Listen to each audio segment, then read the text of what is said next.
every parent of young children has experienced a temper tantrum or 20. Well, a new study has found that iPad and tablet use by toddlers can lead to more frequent expressions of anger and frustration as they grow older, which then makes parents more likely to give them screen time. The 3-year-old study found that higher tablet use at 3.5 years was linked to increased anger at 4.5 years, as well as being linked to emotional dysregulation. Adolescent psychologist Deirdre Brander joins us now from Melbourne. Thanks, Deirdre, for joining us. So what do you make of these findings? I think that every parent, as you said, can relate to the vicious cycle of a child acting out, having a tantrum, pacified by the iPad, and then when we take the iPad off, the cycle continues. So I'm pleased to see this research has been done because I think it makes us really aware of what's been an easy fix for managing big emotions and what as parents we need to be doing. Because I guess as a parent, even with young children, you think, well, this is educational, or I'm in the room with them, I'm supervising, and that should be okay. And absolutely, and there are lots of fantastic educational opportunities for children on an iPad, but the problem is it's what they're missing out on. So when they're extending all that time on an iPad, they're not doing things like playing, learning to entertain themselves, and also interacting with other caregivers, parents and other children. So they're missing out on a really important skill that we need little ones to learn.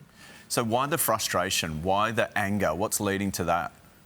It's really normal for children to learn to have big emotions, and that's a response. It's I'm doing something I like and then it goes wrong, and not having the skills about how to deal with that problem. So we have to have that time, particularly in preschool, where they're playing, where they're not on a screen, so they can learn it's okay to be frustrated. It's what we do with our frustration and having skills and learning to be redirected to manage that. So when you say they're missing out on time with their parents, a lot of parents are saying, look, I only give them an hour a day. What is the problem with that? What advice do you give to parents? It's really interesting to think about their screen time versus our screen time. So my number one recommendation for every parent out there is put your own phone down, because we have very busy lives and inadvertently we might find ourselves on our screen or our phone or our computer longer than we should. So even if your child is on a screen only an hour a day, as parents, we are often missing out on valuable time to be interacting with our children, playing with them and teaching them those skills to manage those big behaviours. Deirdre, what about out and about? Giving your kid the iPad at a restaurant or the phone? What do you think of that?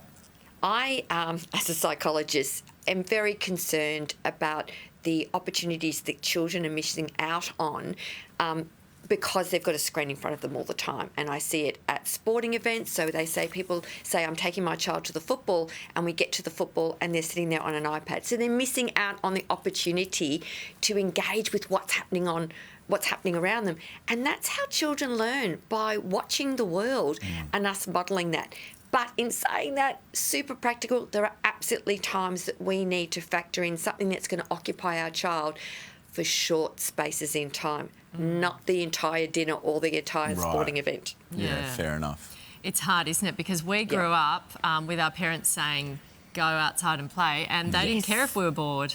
That was part of it. They sort of loved us being bored, didn't they? I remember sitting at, like, you'd go to mass or something like that, and you'd be in a church and you'd look up to the ceiling and think, oh, how did they build that? Or where did that lead light come from? Or that's amazing. So the curiosity drops, right? Yeah. Deirdre, really interesting. Thanks for joining us. Thank you.